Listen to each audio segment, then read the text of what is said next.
quote unquote, he was only about 400 years too old for the part. Like the whole thing's just bloody ridiculous. Oh, yeah. So, yeah. I don't even know if I blame Roger Moore anymore. It's more the creative team that brought him in and still wrote the role that it was. And regardless, I'm just ready to move on. That's the point. Like, I always ask, in the past, I've thought to myself, do you think the actor going into it knew that this was it, that this was their last James Bond role? And you know what? I don't know if Roger Moore did, but I'm sure his knees did. I'm sure his knees were like, man, just get through this, and then we're going to get the left one fully replaced, the right one partially replaced. And we're gonna retire in Tahiti. How do you partially replace a knee? That's the thing. Look it up, man. Aren't you? You're in the healthcare industry. Look this. Google it. I mean, partial replaceal of a knee, man. Yeah. Okay. I don't know. Just half of it. I don't know. If you are new to our 007 series, 16 is not the place to start. I mean, you're welcome to. If this is the only 007 film you've ever seen, there's better options. Yes. Maybe you should reevaluate that part of your life. But the way this show works, the way this series works, is we are trying to find the quintessential creepy special agent film. And so what we do is we rank the 007 films based on 8 different categories. We give them a score from 0 to 10. We take those 8 scores, we find the average, and voila, we have a score that we can, input into our algorithms, which is just an Excel spreadsheet. And it just tells us where this one ranks among the others. And in addition to all of that, we always question why we're doing this, but at this point it's too late and we just look forward and we move on. We continue. We march. Yeah. It's like the name of you can say anything. I was going to say there's no time to stop. And I was like, oh, that's probably the next title of a 007 film. No time to stop, yeah. No time to stop. Yeah. Let's get into it. So let's just get into this. Yeah, do it. Plot. Sure. I gave the plot a 6. Cool. I thought, okay, so it would have scored a lot higher. Sure. Because I did find the plot, for the most part, interesting. Sure. However, I constantly also felt like the plot was maybe having a bit of an identity crisis. How so? Because it didn't seem to be able to make up its mind whether our concern was, juicing horses, or if our concern was like, I just didn't understand, even right up until the end of the film. Okay, what is the threat? Mm-hmm. Like what exactly is the evil plan here? Because there seems to be, like when you go to a small diner and they've got 27 specials and they don't do any of them particularly well. Right. I felt like that. I felt like I wanted to take the villain by the right. By the collar and say, pick 2. One. Just pick 2. 1 or 2. Stick with it. Yeah, do that. Don't, so that's, ultimately I was interested. But I did feel I was bogged down by the fact that it seemed to jump back and forth and couldn't really make up its mind what this movie was about. That's very fair. Yep. Yeah, so I gave it a 6. Yeah, I gave it a lower mark at 4. I feel like this could have been the catchphrase for the film. Quote unquote, hope you're into the exciting high stakes of world espionage concerning horse breeding, horse auctions, and horse performing enhancing drugs and surgeries. I was kind of like, okay, I don't get how this kind of tied in with some other stuff that happened later in the film. you have this horse stuff and you throw in some Silicon Valley destroying espionage, and we have ourselves a long drawn out story. And I just really didn't know how they were connected. And at a point I just kind of gave up because I didn't really care. Well, that's exactly. Yeah. Exactly. Yeah. I understood everything that was happening. I didn't understand how any of it was connected. and it got to the point, like, I don't even care, so I don't want to dig deeper. It's more just, it's happening. I don't move on with life. For heaven's sakes, though, what I wouldn't give for one of these crap films to be below 2 hours. Maybe the plot could have been okay. I just got bored after a while.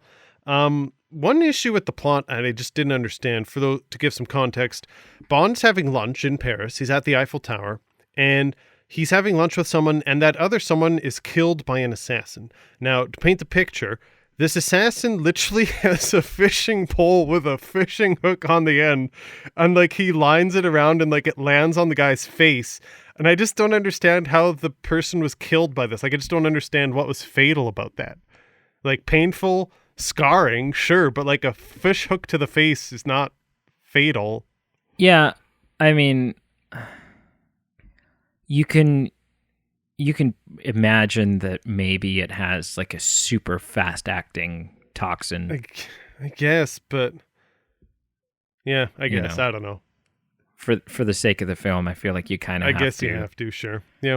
Make that leap. My only last critique of it, there was like a scene where Bond was pursuing this assassin, the assassin was in a parachute. Bond was driving around in a car, and it honestly felt like a cut scene from like Mr. Bean or just something farcical, because this car that Bond was driving got in like 12 different accidents, and like each time the car lost something in a collision, and by the end, like Bond literally, like, I don't even remember, but it felt like in my memory he was left with like a gas pedal, a steering wheel in his hands, and like a seat, and the rest of the car was just throughout Paris. But 4 out of 10 I gave the plot. Cool. Portrayal of Bond. Sure. I gave this a 6. Wow, okay. You know Sure. what?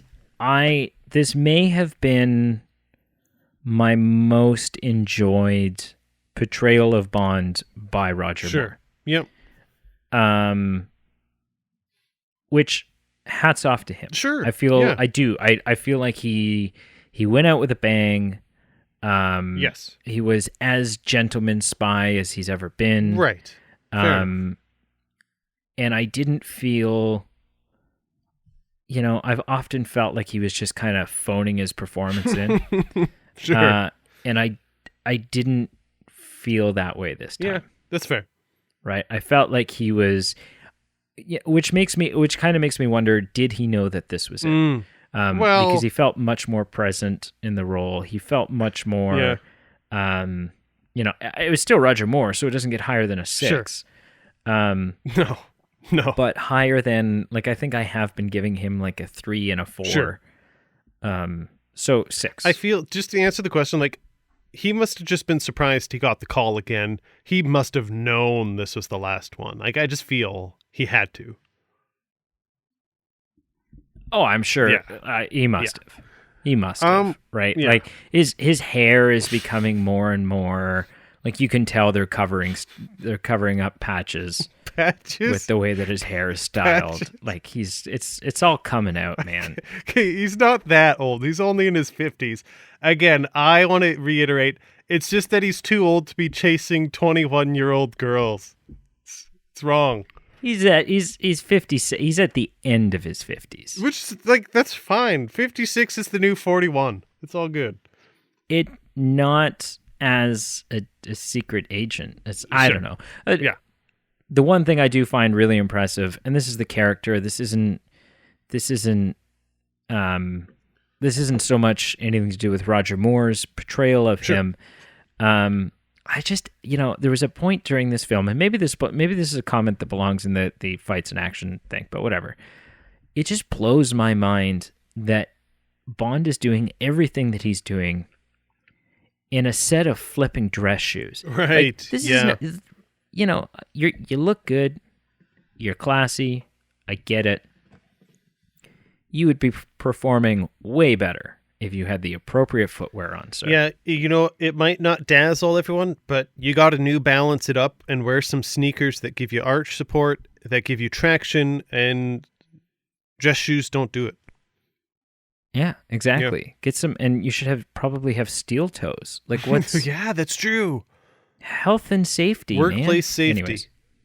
Yeah. Portrayal of Bond, I gave it actually the exact same. I gave it a 6 out of 10. I would agree. I would mirror your statement that this is probably the best of Roger Moore's performance. It started off same old. He's super pushy on a boat, unzipping a woman's clothing in the opening scene. Doesn't even wait till the closing sequence for a boat, kind of weird, awkward interaction. But then Hey man, when life gives you a boat, you take it. You don't just waste a boat. You don't go, yeah, I'm on a boat now, but I'll probably be on a boat again with this woman at some point. Yeah. No, when you're 007, you go, this is the boat. This is the moment. Right. Yeah. I better take your clothes off without your consent. Sure. Yeah, but to his credit, we did see a bit of difference as far as portrayal of Bond. There was the Bond girl where at first, at least, he wasn't super pushy, maybe even not really that pushy at all. He wasn't pushing advances on her, and even she fell asleep and he tucked her in, let her sleep.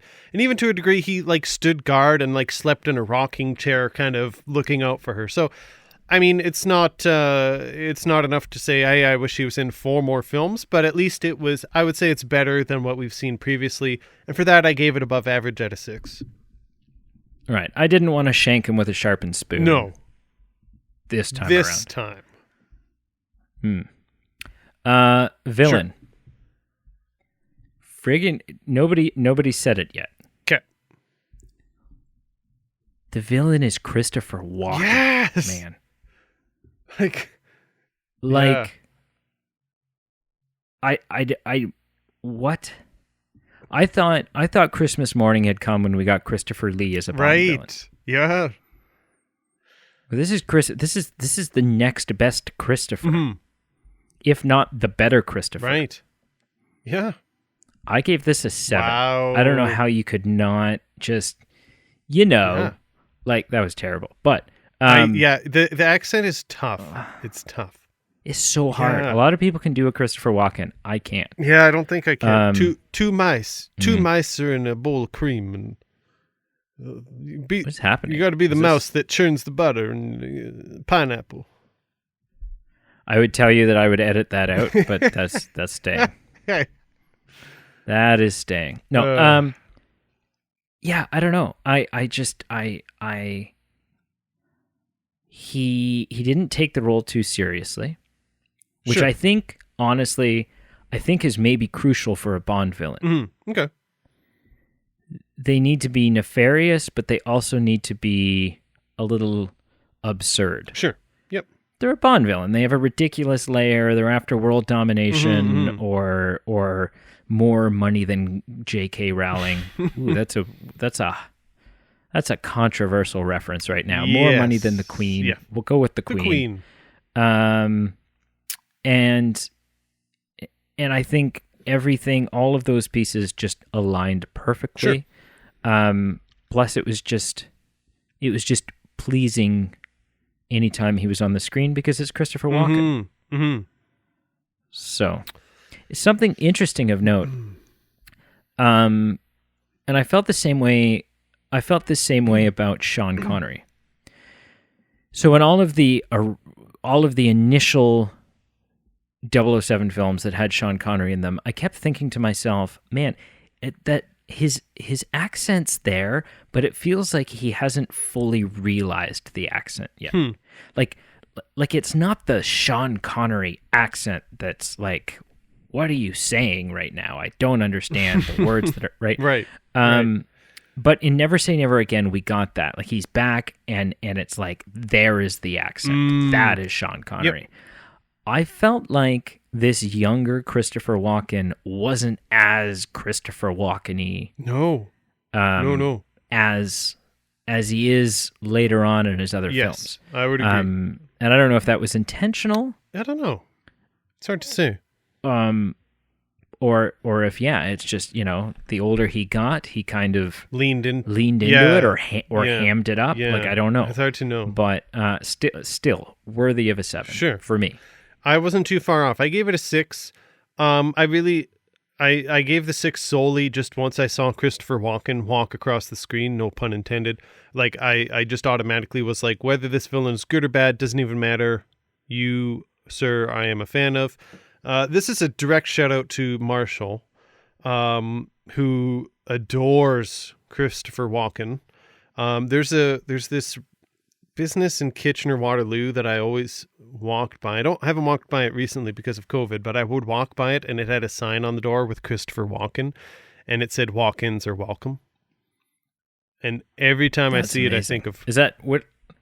So it's either like a tattoo shop or it's a hairdresser. I honestly think of Marshall every time I read it. But with Christopher Walken, huge fan. Ultimately, this role...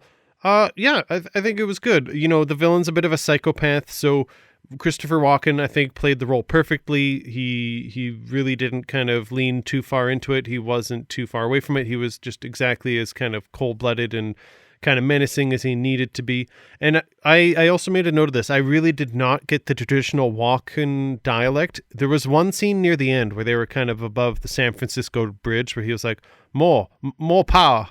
And I kind of got a little touch of it. But beyond that, it really wasn't there. I also wrote down Mayday as part of the villain team. And I thought she was an interesting villain. And also just because we got some redemptive qualities from her. I randomly thought of this. I wonder what a Bond villain that is, of Willem Dafoe would look like. I wonder if Willem Dafoe could pull off being a Bond villain. Just random thought that came into my head when I was watching this. I'm open to the idea. That would be interesting. I'm open to the idea. But anyway, I gave it a 6 out of 10. Yeah. So respectable. Cool. Gadgets. Mm-hmm.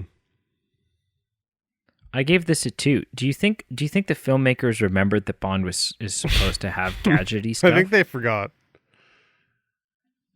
Look, there's nothing. Yep. Oh yeah. Like the most like spy gadgety, making use of what's around you moment was when he's using the oxygen from the tire, right? Yeah, underwater, and that was cool. Sure. But literally, my note here says, "I bet that air tastes awful." Oh yeah. Can you imagine? Just like what is like tire air? Ugh.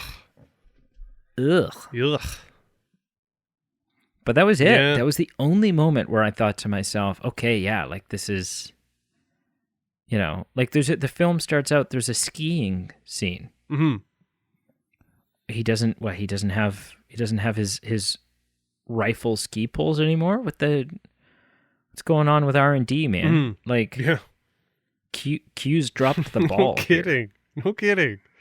Yeah, I gave it a 2. I was just completely, I was let down because this is the category that I feel like is weighted for me is weighted much heavier in my enjoyment of the film than some of the others because I want that. I want gadgets. He's James Bond. He's James Bond, for heaven's sakes. He's not. Don't give me Jason Bourne. No. That's his own. Jason Bourne's his own thing. Yep. Yeah, I agree. Right. Don't give me whoever douchey Tom Cruise plays in Mission Impossible. I don't care. Don't give me that. Mm-hmm.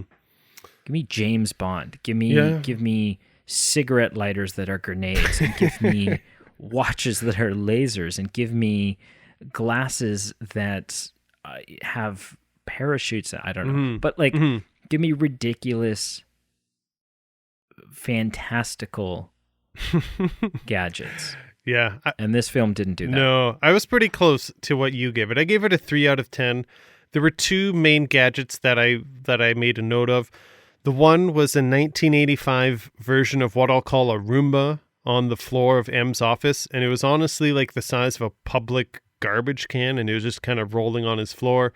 I can only assume it was a vacuum cleaner because I didn't really pay attention or care what it actually was doing. So I'll call it a Roomba. The only other gadget is a pretty baller silver 1980s dual cassette player that Bond had to use to do something that was important, I'm sure. So 2 very lame and underwhelming gadgets, 3 out of 10. That's fair. Yeah, very. Fights and actions. I gave this a 4. Okay. Again, I just thought he's too old for this. Yeah. The one thing, a moment that stood out for me is I have a note here that says, "Holy crap, he just shot down a helicopter with a flare gun." Right. And that was cool. There was just something about that was like, Sure. And 5 minutes in, I'm like, and there goes the budget. Yeah, that's right. But it was cool. It was a cool moment. But for the most part, it was just, it was good, but it didn't do anything to stand out. It didn't, in a series with 27 films, it didn't do anything to earn my attention. Yeah. I wasn't too far off, but I did give it a bit of a decent score. I gave it a 6 out of 10. So overall, I wasn't offended by any of the fights and action sequences like I have in prior films that I just did not appreciate. And overall, it just seemed decent and watchable. And I think as we, again, progress closer and closer to more present-day renditions, this just becomes a more bearable aspect to these films. Of note, you got to give some love to the James Bond hijacking a fire truck and having a bridge jumping chase sequences. Those are gold. But in all seriousness, I got to give credit where credit's due. I actually liked the climactic fight on top of the San Francisco Bridge to finish this film between Christopher Walken and James Bond. For once, didn't think it was farcical or silly, and I was actually kind of drawn in by it to a certain degree. I thought it was pretty dope, and I thought it was a fantastic way to kind of conclude a Bond film, to kind of bring a climax to a resolution. So kudos to that scene in all seriousness. I gave it a 6 out of 10. Okay. Bond Girl. I gave this a 2. Okay. Again, I was a little confused at who the Bond Girl was. Yeah, so for the sake of my category, I'm saying it was Mayday. Oh, okay. Yeah. Because she sleeps with him pretty early on. Right. And then tries to kill him. Yeah.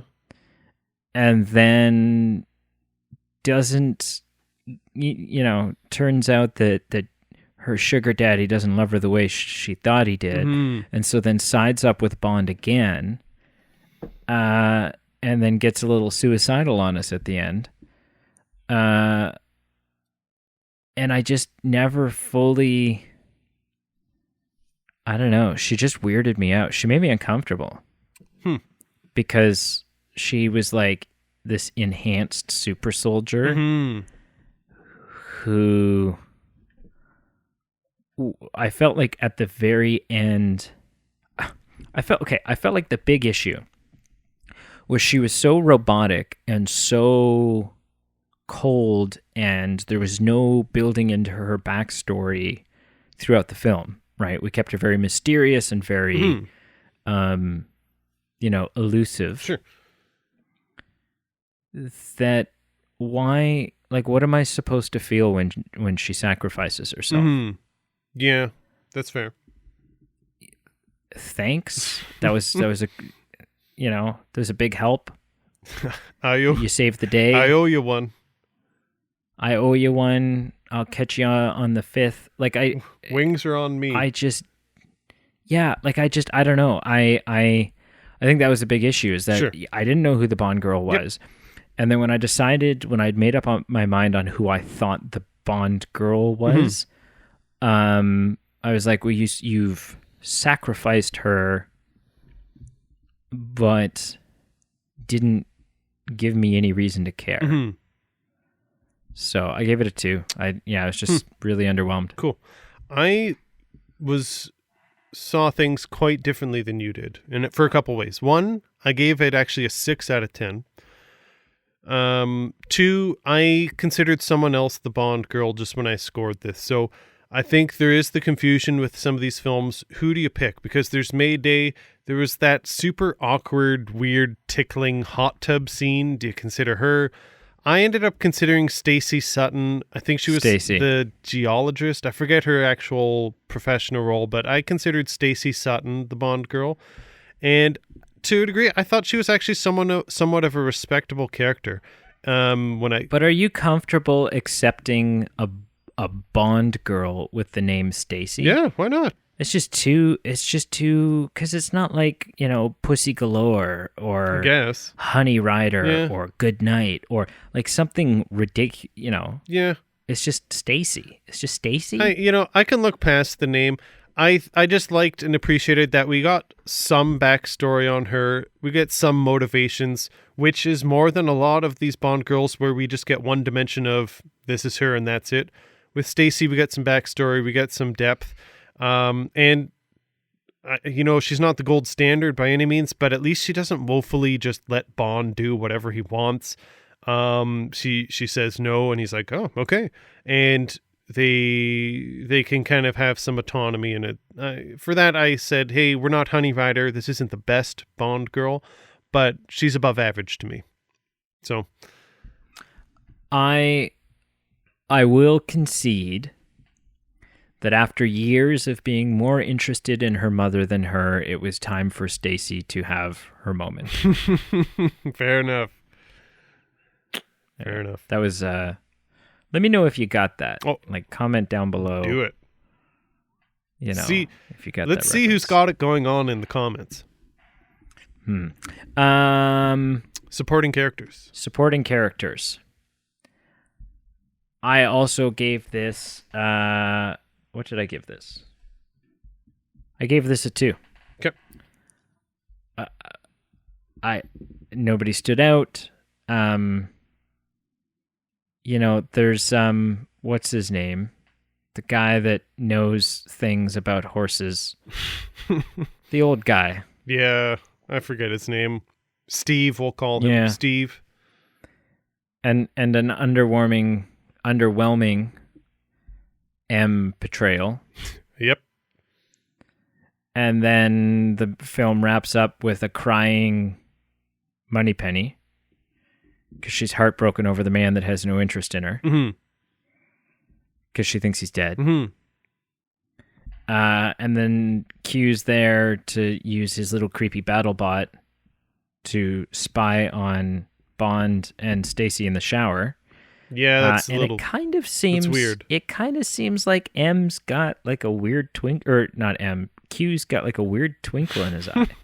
Like he's a little too into what he's stumbled upon here. There's a little bit of voyeurism happening, and it makes me uncomfortable. I gave it a 2. I was just like, there was nobody outside of the villain in this film other than Bond who I was really interested in seeing. Sure. I'm looking at my notes for this. I gave it a 4 out of 10. I feel like that was too generous for the things I made note of. The only thing that's of note to me is this is the final appearance of the original actor playing Moneypenny. Oh, no way. Yeah. See, I didn't know that. That is, I looked that up and I'm like, oh, no. But yeah, I'd have to agree. Because she's also, in her 60s? I don't know. Yeah. Not a lot of Q exposure in this film. And yeah, you hit on it. What we do see, he's just a big creeper. He's in his RV, teching out on snooping on Bond and his exploits in the end of the film in the shower. Exactly. It's an RV of all things. A hardcore peeping Tom. Just, yeah. And that scene bothered me. Obviously, the main thing is like, Q, you're being a bit of a perv here. So that bothered me. But like 2% of it also bothered me. The film had these weird, awkward voiceovers where James Bond is like, oh, ah. And she's like, oh, James. And it was very fake, very corny. And it was just the cherry on the top that was just like, this was weird to begin with. I'm even more weirded out. But for some reason, I was generous and I gave supporting characters a 4 out of 10. Don't know why it got that high. You were, I don't know why either.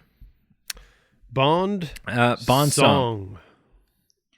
I gave this a 3. Okay. I didn't think it was a good song. Sure. I thought it was probably appropriate that it was Duran Duran just because it's 1985. Yeah, like what a of all like of note, it's very cool that it was kind of a very pop culture cameo or appearance for a James Bond song. Yeah. Which I which thought the whole and of note, we're gonna get to some films in modern day that are like star-studded musicians performing like masterful, not even masterful, but popular Billboard songs for Bond films. This might be the first. Right. This might be the first because this film. well, we had the Beatles. Yeah, that's true. But Right, we had the thing with, or was it the Wings? Regardless, it was Paul McCartney to some degree. My point is, with this Duran song, this was actually the first time a Bond song was in the top 100 Billboards. So I feel like that's a bit of a trendsetter. I feel like that's kind of a first step to where we're going. Okay. Yeah, that's fair. I thought the whole sequence was just lazy. Sure. Compared to the others, the visuals didn't do anything for me. I was like, okay. Sure. Like it wasn't even just more of the same. It was like you just didn't try. Like this was an afterthought and this was kind of slapped together. There's no cool, you're not doing anything interesting with the camera or the lighting or color or anything. Right. And I was more excited and pleasantly surprised by the appearance early on in the film of the Beach Boys than I was of the actual Bond song. Yes, me too. So, and it wasn't so even. Like, oh my God, the Beach Boys! It was a cover of the Beach Boys. Right. Yeah. But still, it was still a Beach Boys track, and I was like, "This is fantastic." Yes. Yes. But yeah, overall, I gave it a 3. That's fair. Again, I gave it very close. I gave it a 4 out of 10. I also made note of that. I absolutely adored the Beach Boys cover where I wish they could all be California girls. I thought it was just a fun sequence with him skiing and that going on. But yeah, the actual Bond song had a very obviously 1980s rock feel. So at best, it was a meh. I feel like if this had just been an 80s action film, I would have been like, yeah, this is fair. That's fine. But for being a Bond film song, it really was just average to poor and just not a strong Bond feel. I got no vibe or no tone with it. So it gets lower marks just because it had a standard to meet with being in a Bond film and it wasn't that great. So sure. 4 out of 10. All right. Quirky one-liners. The last couple, I don't know if it's just the Roger Moore fatigue or just I think that's it basically. None really stood out to me enough to comment on, to be honest. Yeah, me neither. Yeah. Normally I have one or two that I'm like, oh yeah, that was really good, but no. most of them it's like, Roger, just chill. Come on, man. Stop it, dude. We're all having fun. It's like, you're not here. You don't need joke of the day toilet paper quality stuff. Yeah, like you don't need to impress everyone. We're fine. Just chill. Yeah. There's no impressing us, Roger. Just stop. Please. Yeah. So if I tally all that up, I get a 4 right on the nose. Neat. Which doesn't put it at the top, doesn't put it anywhere near the bottom. Kind of sits right in the middle. Little bit less than average, 5 being average. It's certainly not going to win the position of quintessential Bond film. However, if you're curious about Roger Moore's portrayal of Bond and you only have time to watch one, watch this one. Yeah. So that's interesting. Like, take that for what it's worth. Yeah, no, that's a fair point. I feel like of all of them, this is probably the most tolerable. Yeah. My score wasn't far off. I gave it a 4.875. And I'm looking at all my scores. That puts it right about in the middle of the pack. It might be like 7th, 8th, 9th range. So it's out of the 16, it's right in the middle. Which for me, you know what? That seems right to me. Yeah. there's been way worse. Yep. There's been way better. Yes, I would agree. So, where do you think this film ranks on the tomato meter of all the current 26 James Bond films? I'm hoping the middle 10. Okay. It's not the top 10, and it's not the middle 10. So it's it's the bottom. Okay. You've got, it's either 21, 22, or 25 that's left in the bottom third. I'm going to say 21. Okay. It's actually 25. So it's... I'm getting really bad at this. It's hard to guess, but it's the second lowest only to the 67 Casino Royale. Wow. Oh, so of note... That seems wrong. Of note, it has 37% on Rotten Tomatoes, which I feel is wrong because, a lot of these Roger Moore ones stank, and I feel should have been lower than this. Like, this one was tolerable. But not even Roger Moore. Like, if someone says, hey, should we watch A View to a Kill, or should we watch Thunderball? For the love of God, pick A View to a Kill. Right. Save yourself. Like, at least you don't just hate yourself after watching it. Right. Yeah. Well, not because of Right, exactly. So that's a different. That's a much deeper. Yeah.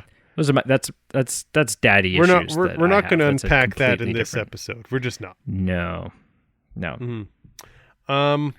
The only other thing I wanted to mention, and it's just a comment. Apparently, early, in the production of this film, kind of like in the leading up to this film, apparently there was an announcement that David Bowie would play the villain in Zoran. And apparently he initially accepted the role. Later he declined the role. And then even apparently they offered it to Sting, who turned it down. So it went from David Bowie to Sting to eventually Christopher Walken. So... Well, yeah, that's the natural progression. I mean, if you can't have those first two, the next, like, they're all quite similar. I mean... Pick the next bitch and rock star, which is Christopher Walken. Yeah. Sting, I don't know about. David Bowie would have been good.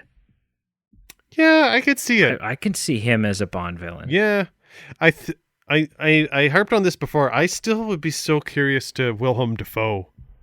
I really would. Yeah. There's a couple of people. I'm really looking forward to Rami Malek. I really, really am. Yeah. I think he's going to be incredible in No Time to Die. Yeah. So I'm looking forward to that. Intriguing for sure. Yeah. Intriguing. So finish this, man. Finish it. Well, usher in the new era of Timothy Dalton with your closing remarks. Well, if you haven't done so already, please like, follow, subscribe on all our various social media platforms. The links are below: Facebook, Instagram, Twitter. Please give us a good rating and review on whatever platform you're listening to. If you feel so inclined, you can check out our Patreon page and our merchandise page below. Help us support the show and keep the lights on. If you're not feeling that level of support yet, no worries. Even just a like and a comment. We appreciate the feedback. And thank you for listening. Thank you. Yeah, if you're not feeling so inclined to that level of support, that's perfectly fine. Grandma. That's A-okay. I get it. No, I get it. It's fine.